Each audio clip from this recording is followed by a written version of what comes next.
That unknown power, that energy, that force that erupted from you. It wasn't unknown to you, was it? You'd felt it building for years, felt it pushing against your ribs, demanding release.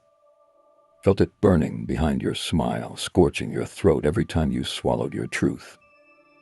The only thing unknown about it was unknown to them, because they'd never seen you unfiltered. They'd never met the real you, just the performance you gave to keep them comfortable. And when that performance ended, when the curtain dropped, when the mask shattered, they met someone they'd never seen before. Someone they'll never forget. Someone they'll never control again. They desperately need to believe you had help, don't they? Need to believe someone coached you through it. Someone held your hand. Someone gave you permission. Because if you did it alone, if you found that power within yourself without any external validation or support, then what's their excuse?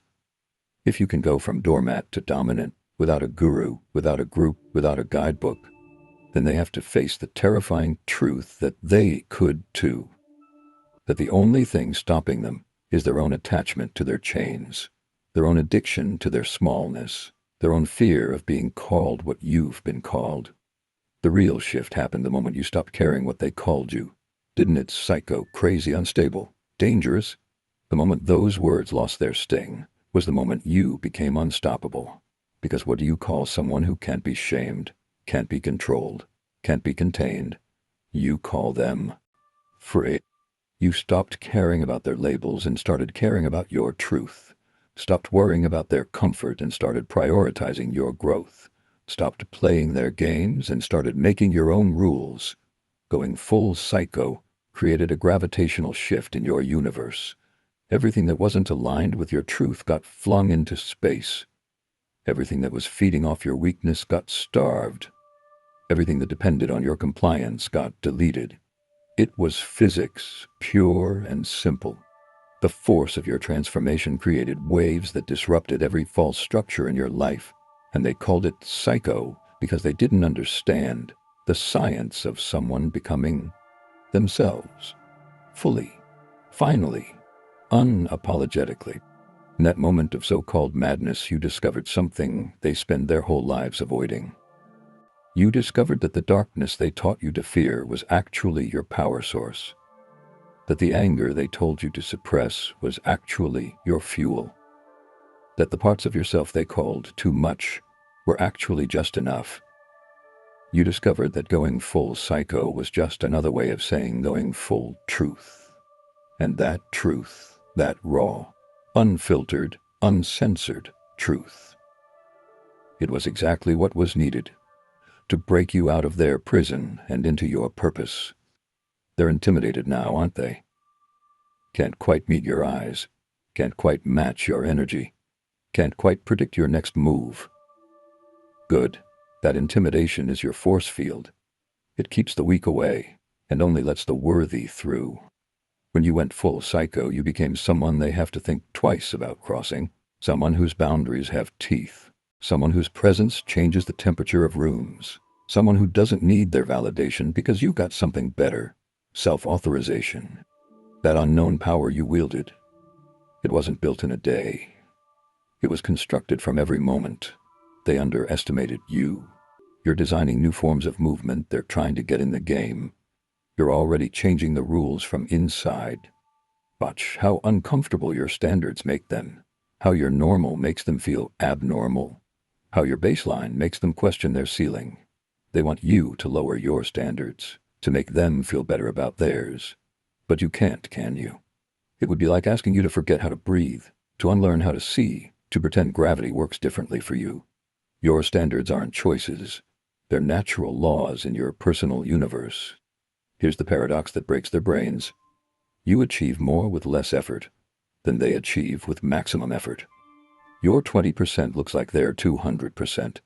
Your half-asleep performance beats their wide-awake peak. Your throwaway ideas are their breakthrough innovations. It's not that you don't work hard, it's that your hard work happens in dimensions they can't see, at speeds they can't track, with efficiency they can't fathom. They equate suffering with success, sweat with progress, time with value. But you've decoded the real algorithm, haven't you? You know that alignment beats effort, that precision beats power, that knowing beats doing. You don't work harder, you work truer. You don't put in more time, you put in more presence. You don't increase quantity, you increase quality to levels they didn't know existed.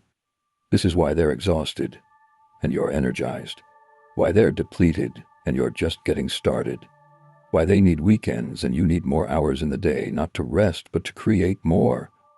You've found the secret frequency, where effort becomes effortless, where work becomes play, where challenge becomes stimulation instead of stress. You're not burning fuel, you're generating it. You're not using energy, you're conducting it. You're not depleting resources, you're creating them. And they hate this about you. The way you make difficulty look easy, the way you dance through their obstacles, the way you smile while solving problems that would break them. They want you to struggle to validate their struggle. They want you to sweat to justify their exhaustion. They want you to fail occasionally to prove that gravity applies to you too. But you just keep floating, keep flowing, keep making the impossible look inevitable. Your creation's speed defies their comprehension. You birth ideas faster than they can process them. You manifest realities while they're still visualizing possibilities. You build empires while they're still drawing blueprints. You complete masterpieces while they're still choosing colors. Your creative process isn't a process, it's an explosion. It's a download. It's a channeling of pure potential into form at speeds that shouldn't be possible. They need inspiration, you are inspired. They need motivation, you are motivated. They need the right conditions, you create the conditions. Your creativity isn't dependent on external factors. It's an internal fountain that never stops flowing. Writer's block is a foreign concept to you. Procrastination is a word in languages you don't speak.